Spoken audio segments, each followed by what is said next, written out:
السلام علیکم ورحمۃ اللہ وبرکاتہ۔ آج ہم بات کریں گے کہ وضو کے بعد کی دعا کیا ہے۔ اکثر لوگ اس کا سوال کرتے ہیں، تو اس کی دو دعائیں مشہور ہیں۔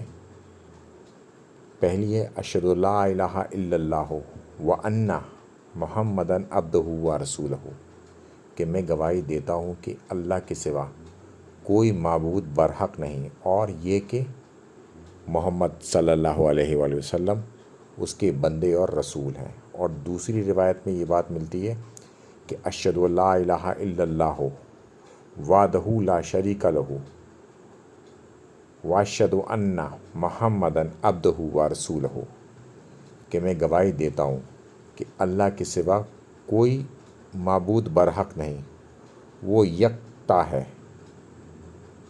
اس کا کوئی شریک نہیں، اور میں گواہی دیتا ہوں کہ محمد صلی اللہ علیہ وآلہ وسلم اس کے بندے اور رسول ہیں۔ تو ایسے شخص کے لیے جنت کے 8 دروازے کھول دیے جاتے ہیں، اور وہ جس سے چاہے گا اس سے اندر جائے گا۔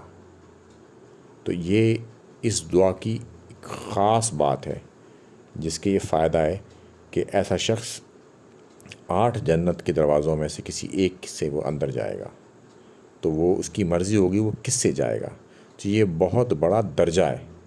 اگر کوئی شخص یہ پڑھتا ہے دعا وضو کرنے کے بعد، تو انشاءاللہ تعالیٰ وہ اس درجے پر پہنچے گا کہ اس کے اختیار میں ہوگا کہ وہ کس دروازے سے اندر جائے۔ السلام علیکم ورحمۃ اللہ وبرکاتہ۔